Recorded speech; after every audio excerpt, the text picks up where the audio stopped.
Baik, pertemuan kali ini kita akan membahas kuis yang sudah kalian kerjakan pada minggu lalu, ya, dimana memang hasil dari kuis ini sangat luar biasa ya hasilnya.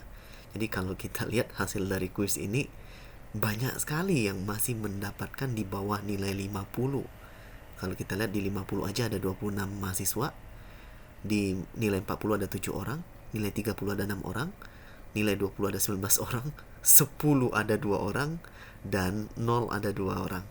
Sementara yang tertinggi ini ada di 75 satu orang, dan juga 55 satu orang. Artinya memang poin yang kalian dapatkan sangat-sangat rendah ya. Sehingga di sini saya akan jelaskan sebenarnya bagaimana sih cara kita seorang akuntan manajemen dalam menyelesaikan soal-soal kasus yang hanya memerlukan logika seperti ini. Nah, kita akan bahas dulu yang pertama.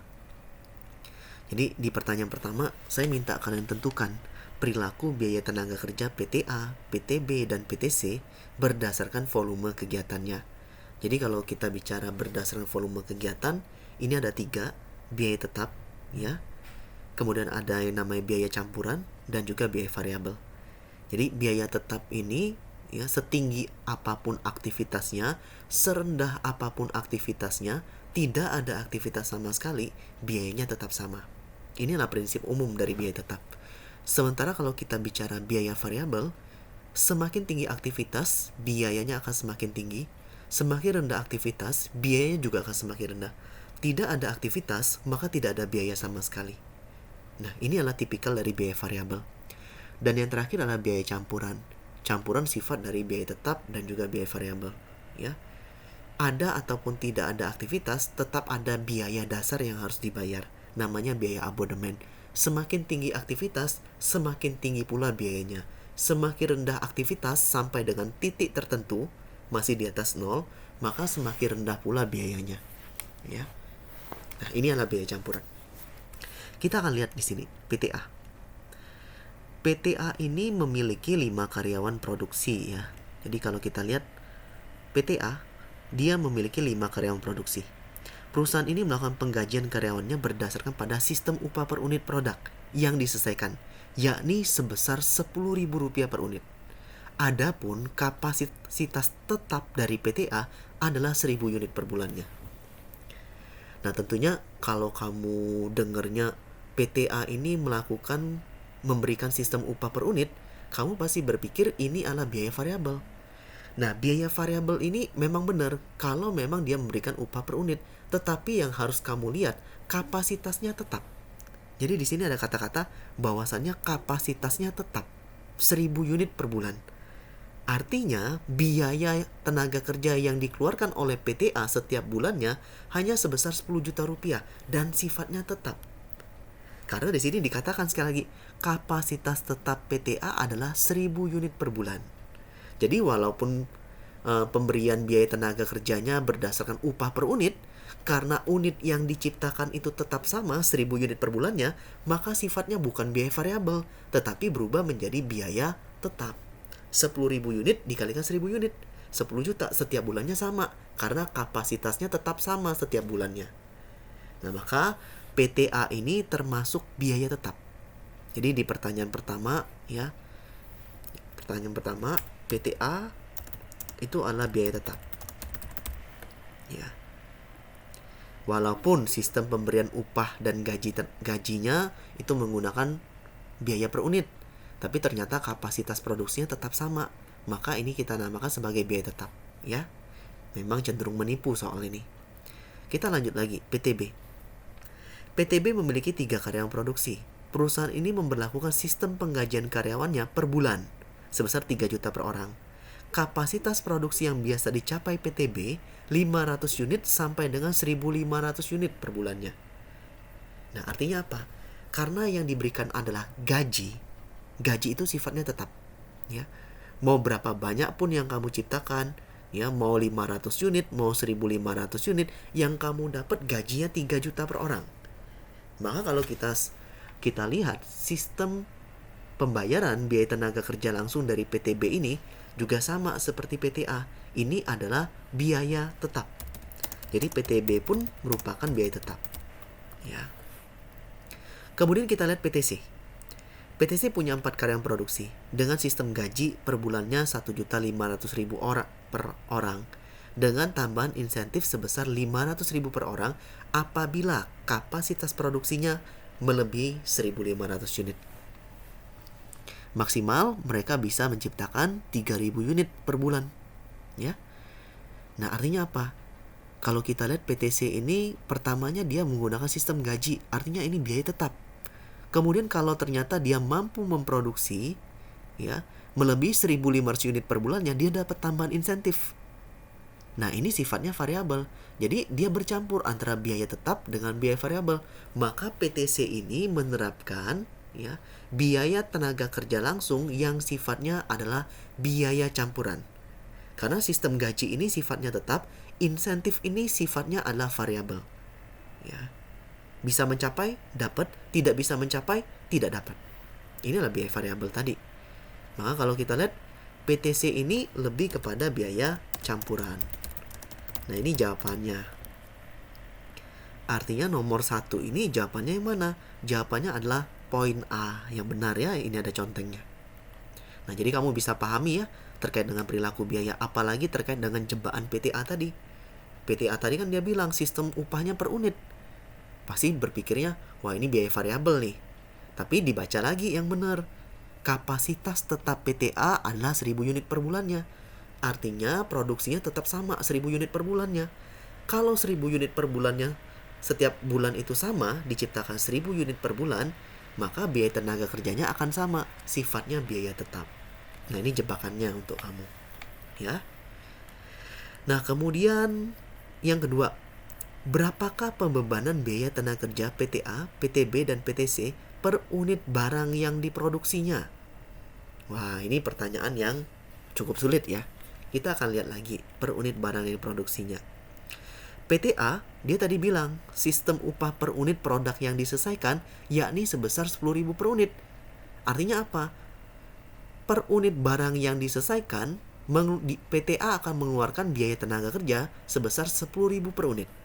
Artinya di sini kita ketahui untuk nomor 2 ini biaya tenaga kerja per unit untuk PTA adalah 10.000 per unit. Nah, ini untuk PTA, ya.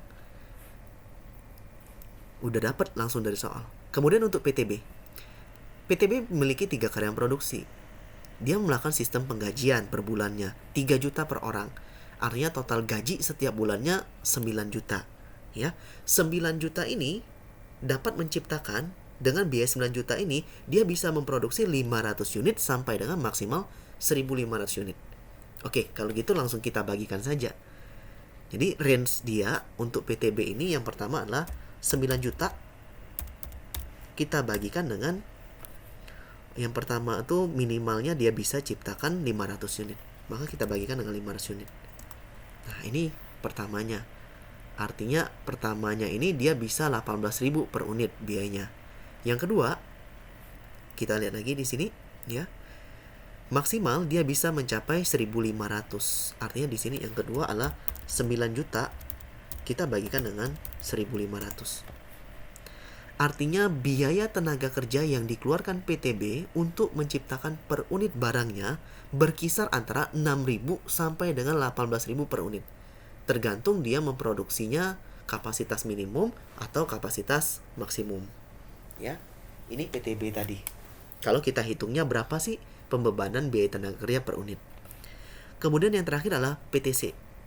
Kita akan lihat PTC ini.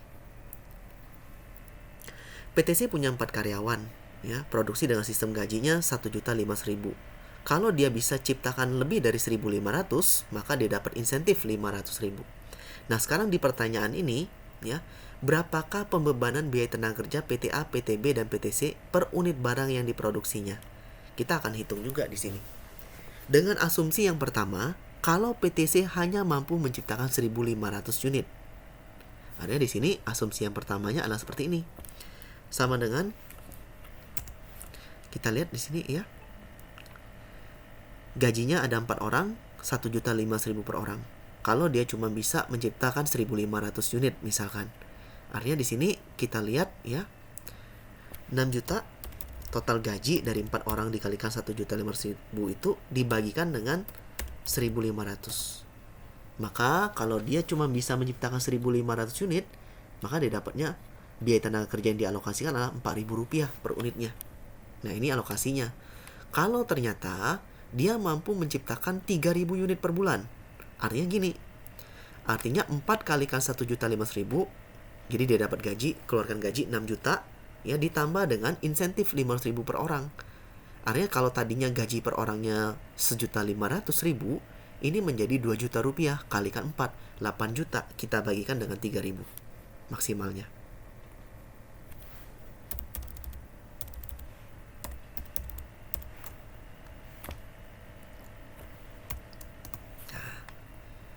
Nah, artinya apa? Di pertanyaan nomor 2 ini, untuk PTA, biaya per unitnya, ya, apabila dia menggunakan kapasitas tetapnya adalah 10.000 per unit.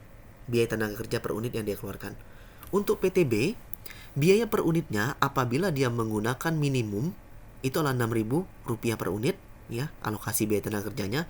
Apabila dia menggunakan kapasitas maksimum, itu adalah 18.000 per unit. Kapasitas minimum. Nah, begitu pula dengan PTC. Dia berkisar antara 2.666 per unit alokasi biaya tenaga kerjanya sampai dengan Rp4.000 per unit alokasi biaya tenaga kerjanya. Nah, adakah jawaban ini di pertanyaan nomor 2? Nggak ada. Ya, jadi nggak ada di sini jawabannya. Artinya jawaban yang benar yang mana? Mata batin saya bilang nggak ada pilihan yang benar, Pak. Yang buat soal juga nggak benar. Nah, ini jawaban yang benar. Nah, seolah-olah kalau kita lihat kan, pasti nggak mungkin Bapak ini kasih pilihan yang E ini yang benar. Pasti antara 4 ini yang benar. Nah, ini jebakan. Jebakan yang akan mempengaruhi psikologis kamu. Sama seperti soal nomor 1 tadi. Nah, seorang akuntan manajemen harus dalam tanda kutip fasih dalam melihat jebakan-jebakan seperti ini. Nah, kurang lebih ini pembelajarannya untuk kalian, ya. Nah, kita lanjut lagi untuk soal nomor 3. Menurut Anda, mana perusahaan yang memperlakukan biaya secara efisien jika tingkat produksi semuanya sama, 1.000 unit per bulan? Nah, kita balik lagi. Dengan asumsi PTA, PTB, PTC, kapasitas maksimalnya 1.000 unit dan mereka mencapai kapasitas 1.000 unit ini. Kita akan lihat di sini.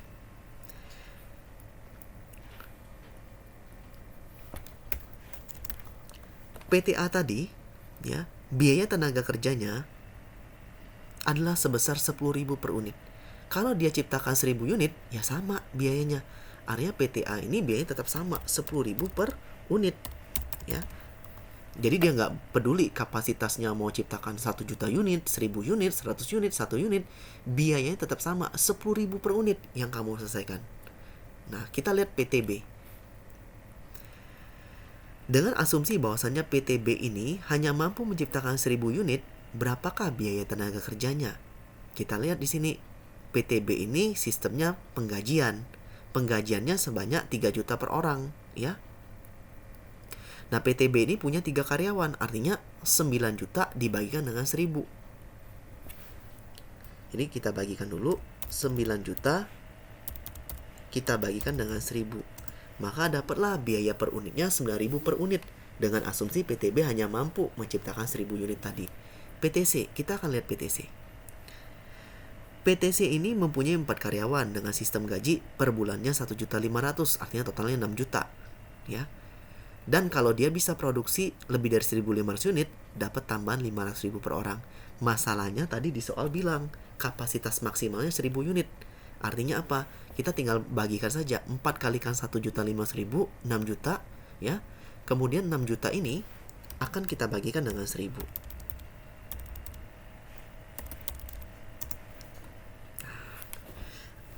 Artinya kalau setiap perusahaan ini hanya mampu menciptakan 1.000 unit saja kapasitas produksinya, maka alokasi biaya tenaga kerja yang dikeluarkan PTA per unitnya Rp10.000, PTB Rp9.000, dan PTC Rp6.000.